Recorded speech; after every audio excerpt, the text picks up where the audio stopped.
Welcome to the Academy, a series focused on the basics of Star Wars: The Old Republic.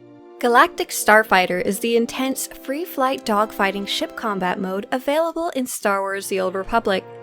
Galactic Starfighter is available to all players for free, starting at level 1, and is not restricted to high-level characters or to subscribed players. In this video, we'll be going over the basics of flying your ship and moving around in space. You can practice moving around in the tutorial by opening your ship hangar by pressing the symbol of a small ship near your minimap or the H key on your keyboard. Then click the symbol of a yellow question mark in a circle on the top right of your ship hangar. I'll be going over how to properly practice in the tutorial in a separate video, but in the meantime, let's talk about movement. If you've never played a flight game before, moving around can be very disorienting, as you're not limited to running around on the ground like you are in a regular game. In Galactic Starfighter, you move forward by default, but you can press X to kill your engines and stop. And the V key, you can center your cursor and bring your ship back to its default position. This will let you stop perfectly in place and get your bearings, placing your ship's bottom facing towards the floor of the minimap. To move forward, tap W. You don't need to hold it down, though holding W down will speed you up. To slow your ship down, hold down your S key. These 4 speeds, coasting by pressing nothing, W for maximum speed, holding S for slow, and X for stop, are represented by your throttle on the interface, which is the curved blue bar on the right. To move fast, you can boost your speed by holding down the space key, but you can only do this for so long, and the duration of your speed boost is controlled by your engine power. How much engine power you have available is shown on the curved purple bar on the right. When it runs out, you can't boost anymore, and it will slowly fill back up while you're not boosting. You also don't want to tap the spacebar and do a series of speed boosts, as there's an extra activation cost each time you hit the spacebar, and your engine power regeneration slows down for a few seconds after boosting. So it's better to hold down the spacebar for one long, continuous boost instead. To speed boost more efficiently, you can press F3 to switch power to your engines. You can see your power mode on the bottom left, represented by a yellow bar, a blue bar, and a purple bar. Pressing F3 will divert your power to your engines, making you move faster, and replenishing your engine power faster while you're flying normally. While you're in the F3 speed boosted engine power mode, you're more vulnerable, as your firepower and shields are reduced, which you can see in the distribution of power on the bottom left of your screen, with your weapons bar in yellow being low, your shield power in blue also low, and your engine's power boosted up high.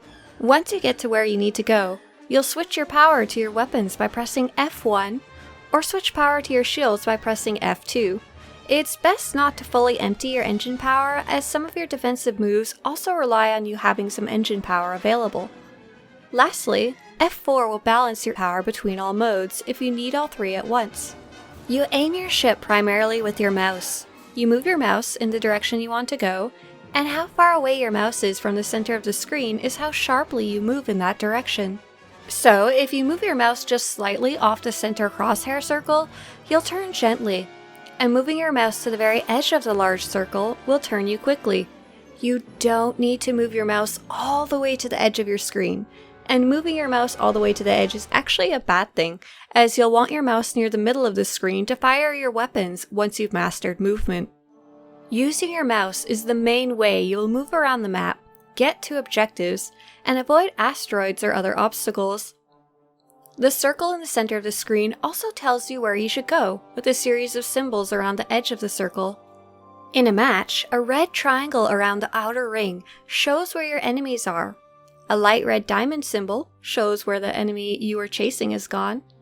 And in objective-based matches, you'll also see the letters A, B, and C around the ring, showing nearby objectives. Unlike the flat map on the bottom right of your screen, the symbols on the large circle are marked in 3D compared to where in space your ship currently is. That means if you want to get to an objective or enemy, instead of trying to figure out if they're simply to the left or the right of you on the minimap, the symbols around the circle will lead you to exactly where the enemy is in relation to the current orientation of your ship. If you're trying to find an objective or enemy ship, once you can visually see it on the screen, the marker will disappear from the interface circle. By default, your camera is set to third person.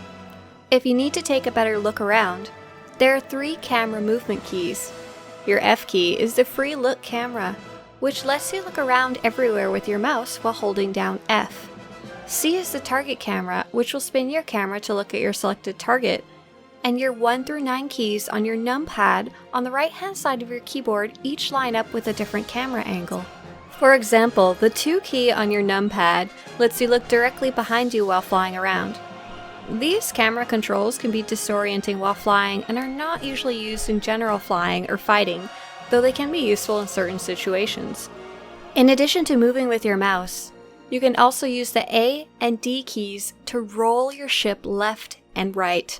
Another thing to know about moving is that moving up and down with your mouse is faster than moving from left to right when making turns. When skilled players are tracking down a target, they'll align the red arrow markers so it's at the top of the screen by rotating with A or D, and then using their mouse to turn, instead of turning by moving the mouse left or right. You can combine A and D rotation with also turning your mouse to do some fancy flying. If you want a tighter turn, hold down S while turning. It will make your ship move slower, but it will allow you to make tighter turns. Apart from using movement to get to objectives and find other players to shoot at, you can also use your movement defensively. If you're being shot at, you can dip and dive behind asteroids, satellites, or pieces of metal to avoid blaster fire from other players. If you're being shot at, don't fly in a straight line, as it makes you easier to hit. You can use your mouse and A and D keys to shake off your enemies' blasters and missiles, and to make good use of the terrain around you. You also have your engine ability, and it can change depending on which ship you're flying and what abilities you've chosen. This movement ability allows you to perform a fancy little maneuver, which will break a missile lock another player has on you. When a player is trying to lock a missile on you, it takes them a few seconds of them locking their targets on you before they're allowed to fire their missile. During this time, you can break their target lock by dipping out of their line of sight, or by using your movement ability to break their lock by pressing the 3 key on your keyboard, stopping your enemy from even being able to fire missiles at you. You can tell if someone has a missile lock on you. A very large red triangle will show up on your outer ring, and more noticeably you'll hear a beeping sound followed by a sonar submarine-like sound.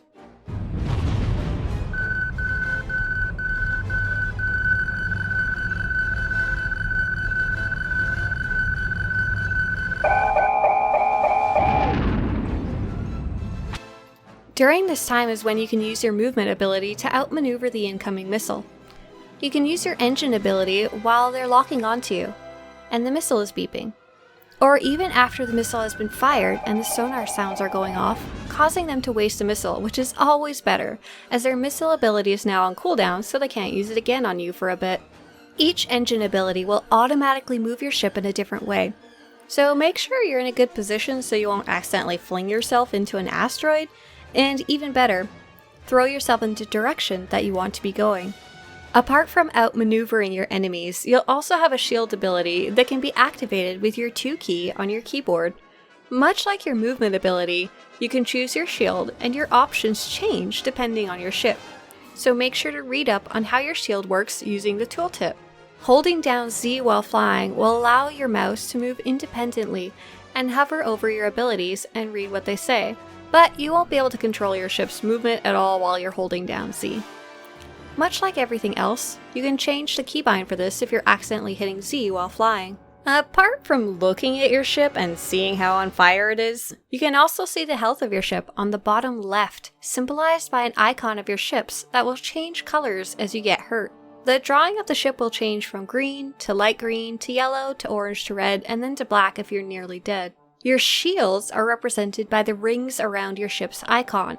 On the top half of the ring is your front shields, and the bottom half of the ring is your rear shields, which are independent from each other, so if you get shot from behind, your rear shields will be damaged but your front shields won't change.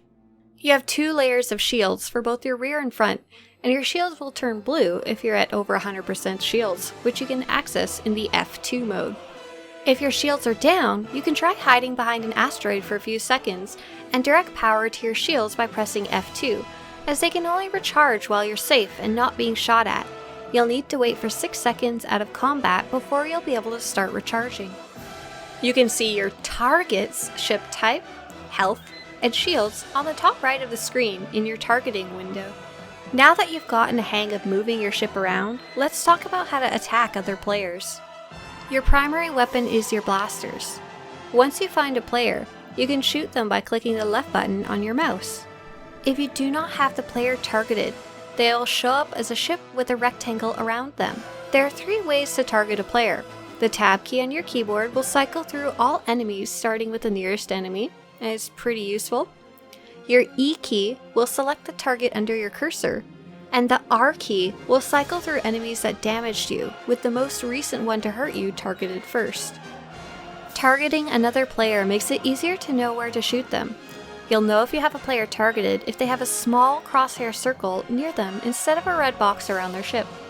Instead of shooting directly at their ship on the screen, you'll want to shoot at the crosshairs, as hitting the crosshairs is what will actually damage their ship. If their crosshair circle is gray, you're too far away, and you can use your spacebar to boost your speed and get closer. If the player has gray diagonal lines in a rectangle over their ship, it means they're behind something, and you can't hit them until they move out from behind it, or if you go chasing after them. If your enemy shows their crosshair circle in red, that's when you're within range and can hit them with your blasters. To shoot at another player with your blasters, hold down your left mouse button and aim at their crosshair with your mouse. You can also click individual shots rather than holding down the mouse button. If you're successfully hitting them, you'll see yellow fly text showing in numbers how much you're hitting them for, and see their shields in blue or health bar in red go down. Even if you aim well, your shot still might miss based on the stats of your ship, the enemy ship's stats, and a healthy dose of random number generation.